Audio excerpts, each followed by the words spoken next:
માનનીય પ્રધાનમંત્રી નરેન્દ્રભાઈ મોદીના સુશાસનના 12 વર્ષ પૂર્ણ થવા નિમિત્તે ભાજપ દ્વારા 12 વર્ષ વિશ્વાસના વિકાસના અને જનકલ્યાણના કાર્યક્રમના આયોજન કરવામાં આવી રહ્યું છે।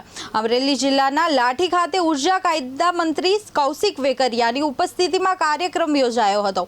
આ દરમિયાન મંત્રીશ્રીએ કવિ કલાપી મ્યુઝિયમ અને ભવાની ગાર્ડનની મુલાકાત પણ લીધી હતી। કાર્યક્રમમાં અમરેલીના સાંસદ ભરત સુતરિયા, ધારાસભ્ય જનક તળાવડિયા સહિત ભાજપના આગેવાનો ઉપસ્થિત રહ્યા હતા। પ્રભારી મંત્રી જીતુભાઈ વાઘાણી પણ જનકલ્યાણ કાર્યક્રમમાં જોડાનાર હોવાનું જણાવ્યું છે। લાઠી, અમરેલી, સાવરકુંડલા અને ધારી સહિતના વિસ્તારોમાં વિવિધ કાર્યક્રમો યોજાઈ રહ્યા છે।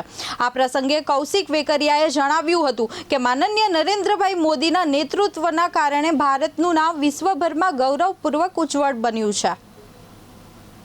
तो देशना यशस्वी वडाप्रधान आदरणीय मोदी साहेब ने कार्यकर्ताओं लाख लाख अभिनंदन आपू। जे रीते केंद्र सरकार अंदर 12 वर्ष नरेंद्रभाई मोदी साहेब की सरकार पूर्ण थवा जई रह्या छे। जे रीते समग्र भारतનું नाम જ્યારે મોદી સાહેબે વિશ્વમાં નામ રોશન કર્યું છે, તમારી મારી બધા માટે ગૌરવની વાત છે કે મોદી સાહેબના કારણે જ ભારતની નોંધ સમગ્ર વિશ્વ લઈ રહ્યું છે અને એક નવી વિકાસની દિશાનું એક નવું ભારત એ નરેન્દ્રભાઈ મોદી સાહેબની સરકારના કારણે આજે શક્ય બન્યું છે।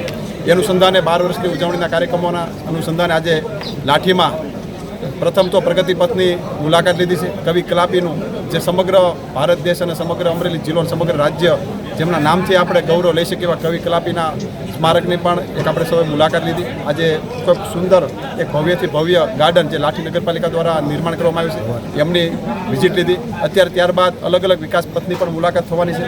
ત્યારબાદ પ્રબુદ્ધ નાગરિક સંમેલન થવાના છે। પ્રબુદ્ધ નાગરિક સંમેલનની અંદર આપણા પ્રભારી મંત્રી આદરણીય જીતુભાઈ વાઘાણી પણ જોડાવાના છે।